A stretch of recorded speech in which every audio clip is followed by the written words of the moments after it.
ధర్మపురి లక్ష్మీ నరసింహస్వామిని ప్రముఖ సినీ నటుడు రాజీవ్ కనకాల దర్శించుకున్నారు. స్వామివారికి ప్రత్యేక పూజలు నిర్వహించారు. ఈవో శ్రీనివాస్ రాజీవ్ కనకాలకు శేషవస్త్రంతో సత్కరించి స్వామివారి ప్రసాదాన్ని అందజేశారు. అనంతరం అనుబంధ ఆలయాలను దర్శించుకున్నారు. ఈ సందర్భంగా రాజీవ్ మాట్లాడుతూ లక్ష్మీ నరసింహస్వామివారిని దర్శించుకోవడం సంతోషంగా ఉందన్నారు. మరోసారి కుటుంబ సభ్యులతో కలిసి స్వామివారిని దర్శించుకుంటారని చెప్పారు. అనుభూతి, ప్రశాంతత అన్నీ కలిగాయి. సో ముందు ఏంటంటే ఇక్కడికి ఎవరికైనా దేవుడి దగ్గరకు వచ్చినప్పుడు ఏం కోరుకుంటారు? మళ్ళీ నీ దర్శనం కలిగేలాగా చూడు స్వామి అని కోరుకుంటారు కదా. అలాగే నేను కోరుకున్నా. కాకుండా ఇక్కడ రావడం నిజంగా చాలా అంటే ఆనందాన్ని కలగజేసింది. అంతులేని ఆనందం, తప్పకుండా అంతులేని ఆనందం. నేను ఎక్కడ ప్లస్ అంతేకాకుండా విశిష్టత, ధర్మపురి తాలూకు గుడి తాలూకు విశిష్టతను కూడా చక్కగా వివరించారు.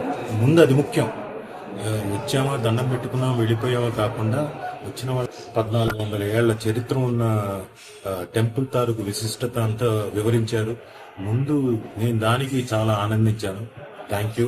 అలాగే మళ్ళీ పునర్దర్శన ప్రాప్తిస్తూ అని దీవించారు. తప్పకుండా ఈసారి మా